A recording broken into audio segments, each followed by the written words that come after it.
du Sénégal man bi nga xam ne élection yi passé na def naa benn poste ma ni c'est le moment que le régime du président Macky Sall doit être versé dans les plus sombres pages de l'histoire politico-judiciaire du Sénégal et ça va être écrit par le sang et les larmes des victimes parce qu'il a versé beaucoup de sang, il a versé beaucoup de sueur, il a versé également beaucoup de larmes en commençant depuis l'affaire Imam Alioune Badara Ndao loolu aussi dañ koy fàtte xam nga fii aussi dañ dul def travail bu professionnel terrorisme effectivement xam nga fii aussi des fois dañ dul def travail bu professionnel parce que gis nga bi ñu adopté la loi du terrorisme la loi sur le code pénal en 21 juin boobu dugal ci titre 2 boobu affaire acte terroriste renforcer ko man dama def benn lettre yóbbu ko au niveau du représentant résident bi nekk UNODC je pense que à l'époque sax partagé woon naa ko ak ñoom Birahim ñooñu ma ne ko actuellement il faut intervenir parce que ak Sénégal ñi ngi banaliser le phénomène du terrorisme pour des raisons de pure opportunité politique parce que terrorisme ak criminalité transnationale organisée bu ñu koy xeex dañ ko war a xeexandoo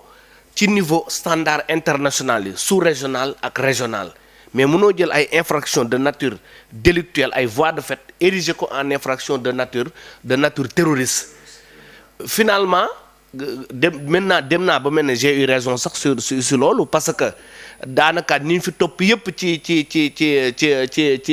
ci waa Pastef yi di leen topp ñu si bëri affaire terrorisme lañ leen toppee te bu fekkoon ñu topp loolu ba def pression ba Sénégal reveniraat ci loi boobu peut-être duñu leen topp ci lu imaginer tey bu fekkoon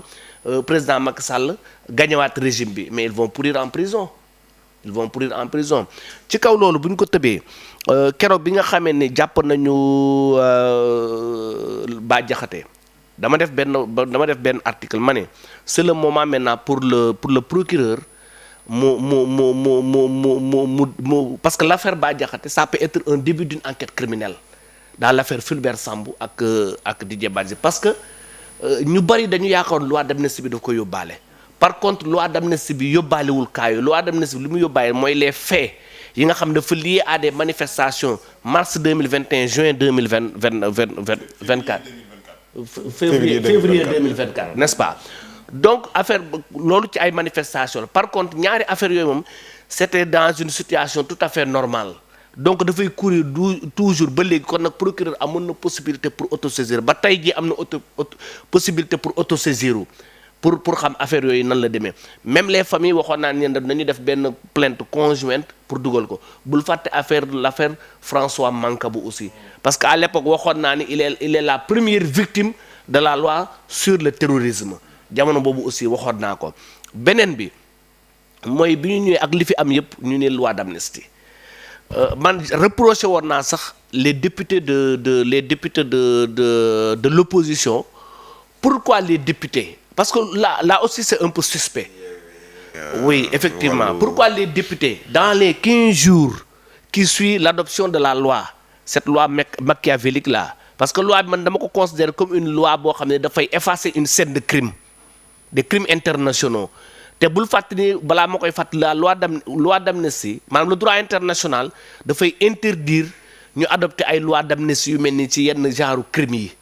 par rapport aux règles de l'humanité dañ koy interdire parce que ce sont des normes de jus cosen des normes erga omnes n'est-ce pas dinaa ci ñëwaat bi nga xamee ne adopté nañ ko député yi amoon nañu dans les 15 jours contester loi bi devant le conseil constitutionnel parce que bu demee ci constitution bi dafa ci préambule bi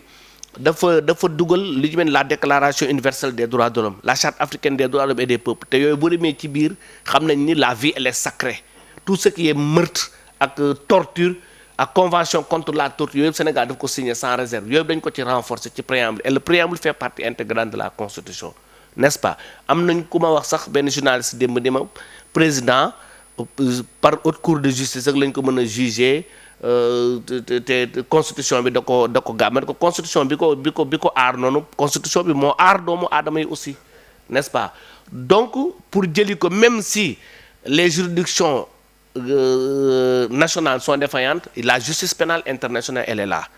la justice pénale internationale elle est là et elle est compétente en matière de crimes contre l'humanité bul fàtte ne am na benn dossier bu Juan Branco dugal au niveau de la CPI te ba léegi li ci ragal lu mooy CPI chambre préliminaire bi prononcé gul waxagul dara te état du Sénégal parce que man li ma bëgg kii parce que ñu ngi naan le président Diomaye ak le Ousmane Sonko ak seeni compagnon ñoom ñëpp dañ ci bénéficier wu certes mais ñoom aussi il faut que ñu nekk à l'aise ci loi d'amnistie bi parce que ñoom ñaar ñëpp ils étaient dans une situation de détention arbitraire loi d'amnistie bi c'était une loi pour Macky Sall moom moo ko def pour couvrir ses crimes pour couvrir ses compagnons mais du pour ñoom daf leen ci dugalaale rek ëmbaale leen ci ñoom tam ñu bénéficier wu certes moo tax ñoom bu ñu jógee ñoom ñoo war a njëkk a taxaw pour ñu revenir sur la loi d'amnistie parce que pardon noonu doyen wax na ko léegi justice vérité ak réconciliation dégg naa doyen Alioune Tine il faut réconciliation nationale avant réconciliation nationale il faut qu'il y ait justice ñu xool qui a fait quoi parce que si on se réfère de l'affaire Hissène Habré l'affaire Hissène Habré ñoom victimes yi ñoom am na ñoo xam ne pardonné nañu Hissène Habré devant la salle mais dañ ko ne woon prononcé wul rek waxal rek ñun parce que il s'était mis ñu ne ko waxal boo waxee ñun on va vous pardonner sur le champ alors que ak li ñuy enduré yépp n'est-ce pas te Sénégal aussi dafa jouer benn rôle bu am importance dans la lutte contre l'impunité parce que boo fàttali ko le Sénégal il est le premier pays à avoir ratifié le statut de Rome bi nga xam ni moom moo créé Cour pénale internationale dans toute l'étendue sur toute l'humanité àdduna bi yëpp Sénégal ko jëkk a def en tant que pays bu toll ni Sénégal ni mu tuuteeg ni mu pauvre dans un contexte boo xam ne États-Unis bi nga xam ni moom mooy considéré comme des pays de démocratie à grande échelle dañu signé entente bi ak ñoom Israël ak yooyu mais dañu lank ne duñ ko ratifié ba noppi États-Unis dafa dem ba menacer sax les autres pays qui auraient collaboré avec parce que ñoom ñu ngi partout en intervention ñu ngi collaborer ak seeni ak CPI pour yóbbu devant la CPI leurs généraux xam nga kon ñooñu parewuñu pour wax ci affaire crime contre l'humanité yu mel noonu n'est-ce pas ak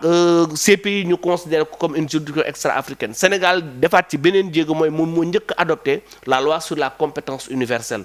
tey si tey crime yi nga xam ne ñi ngi am génocide au niveau de l'Israël Sénégal bu ko neexee dem topp ko ne daf koy juger parce que dafa adopté la loi sur la compétence universelle moom ak Belgique moo taxoon Hissène Habré ñu ko doon topp au niveau de la Belgique n'est-ce pas beneen bi même collectif des victimes bi ñoom nee naa il faut porter plainte au niveau de la Belgique parce que y a des citoyens européens yoo xam ne ñoom c'est des victimes loolu aussi bu ñu ko fàttee prévoir nañu aussi dem au niveau de la commission interaméricaine des droits de l'homme ak la commission européenne également des droits de l'homme ak le comité des Nations Unies des droits de l'homme yooyu yëpp parce que gis nga la question des crimes contre l'humanité yu mel noonu même bu fekkee état d'accordul ça a toujours été le travail des victimes et des organisations internationales n'est-ce pas donc au Sénégal jalon yi mu posé parce que c'était la première fois en Afrique un chef d'État africain est jugé en Afrique pour des crimes de guerre et crimes contre l'humanité devant les chambres africaines extraordinaires loolu Sénégal mënu ko def ba pare ñëwaat nag ni dafay adopter loi d'amnistie yaa ngi dégg pour couvrir ay crimes ma ñëwaat fi ma doon wax léegi loi d'amnistie boobu même les députés qui l'ont adopté risquent gros. bon monsieur Cissé bu ñu koy voté aussi bu ñu fàttali ko am na une partie ci député yoo xam ne voté wuñu woon nii oui nii non bokk ci Yewwi Askan Wi nekkoon opposition boobu à l'époque ba ñu njortoon ne sax ni dañoo ànd ci loi d'amnistie boobu. waaw mais loolu la ñuy njort parce que lu ci mel ni crime yi fi jaar yëpp nga ne dama ciy neutre du ma voté oui du ma voté non. qui ne dit rien consent comme ni ko sawaay waxee n'est-ce pas donc li ma doon reprocher à l'époque bi ñu doon naaj benn article ma ne leen il y a un comportement défectueux de la part des députés de l'opposition parce que ñoom rek ñoo amoon prérogative dans les 15 jours ñu contester loi bi par voie d'action devant le conseil constitutionnel parce que def nañ ko bul fàtte ni président Macky Sall bi nga xamee ni abrogé na décret bi convoqué corps électoral ba pare imposer loi bi nga xam ni projeté loi bi nga xam ni dafa doon indi ay dérogation ci article 31 bu constitution pour yokk élection yi ba le 31 automatiquement lañ ko attaqué devant le conseil constitutionnel pourquoi quelque temps après ñu loi bi ñu ne duñ ko attaqué peut-être loi bi couvrir ay crimes ba pare beneen bi dafa affaire bi dafa jaxasoo au-delà de l'affaire Mancabou l'affaire Fulbert Sambou Didier Badji l'affaire de Imam Ndao affaire arrestation yi fi amoon meurtre yi fi amoon 80 personnes yi dégâts matériels yi parce que crime politique la ak crime économique dafa am benn contexte flux migratoire bu amoon dans un contexte boo xam ni xeex bi métti na Dakar ñu jékki-jékki rek gis au large de côte de Ouakam am ñu fa génn ci témoignage sax yaa ngi dégg am benn boy bu ne ñoom dañ leen mbëkk marine bi daf leen mbëkk parce que maanaam fi ñu foofu maanaam fi ñu waddee noonu ak fi ñu kiyee daanaka dafa jege côté de trop boo mënee fay mën nga yegg si ñu ne marine bi daf leen mbëkk loolu dafa laaj ay enquête dans un contexte boo xam ni même j'interpelle le directeur actuellement de la RTS Pape Alé Niang parce que à l'époque waxoon na ni dans ci benn ki live bu mu doon def mu ni am na benn nervi bu confié wu ci moom wax ko ni ko y a des fausses communes donc bu pare def na ci benn poste bu 1 minute 30 secondes donc il n'a pas le droit de se taire aussi par rapport à ça n'est-ce pas donc moom aussi war na le moment venu mu ñëw éclaircir ci seen interview boobu mu teg ko n'est-ce pas ñëpp am ci lu leen leer parce que mënoo ñëw ni indemnisation parce que indemnisation boobu aussi dégg naa président wax ko ci kii bi ci deuxième xaw ma première ki conseil des ministres mais indemnisation boobu comme il y a la loi d'amnistie donc il y a plus de victimes. Quand il n'y a pas de victimes, il n'y a pas d'indemnisation. Et avec quel budget tu vas indemniser les victimes? Et qui est victime? Tout le monde est victime. Hein? Il y a des victimes directes, il y a des victimes indirectes. À un moment donné au Sénégal, donc c'était une situation boo xam ne dafa laaj ñu leeral ko. Donc c'est sur le fondement de tout ça qu'on a demandé en tout cas de lancer un mandat d'arrêt contre le président Macky Sall parce que même si parce que bul fàtte ni le statut de la Cour pénale internationale dafa ni la Cour pénale internationale est compétente que lorsque les juridictions internationales sont défaillantes ñu bëri tiitoon nañ ci loi d'amnistie man leen noppalu leen loi d'amnistie bi dafay gën a faciliter liggéeyu Cour pénale internationale parce que ça montre que ni les juridictions nationales sont défaillantes parce que boo demoon léegi dem devant le juge daf naan am na loi d'amnistie mënatuma ci wax donc ça veut dire que ni les juridictions nationales sont défaillantes donc d'où le déclenchement de la procédure au niveau de la Cour pénale internationale parce que avec le principe de subsidiarité n'est-ce pas donc ci kaw loolu jarul tiit budul fii rek di devant la justice pénale internationale te defe naa ni am nañ ci ay cas yu bëri bul fàtte ni Omar El Béchir Cour pénale internationale daf ko lancé woon mandat d'arrêt fu mu dem état yu bëri bañ a coopérer at fan la mujj Uhuru Kenyatta dans un contexte boo xam ne moom il était chef d'état ci lañ ko convoqué te dafa demoon wuyu ji donc personne ne peut échapper à la justice pénale internationale. D'accord ñu jeexal Lamine Senghor ak yow ci point bi muy collectif bi 16 Nations Unies par rapport ak ñu amal enquête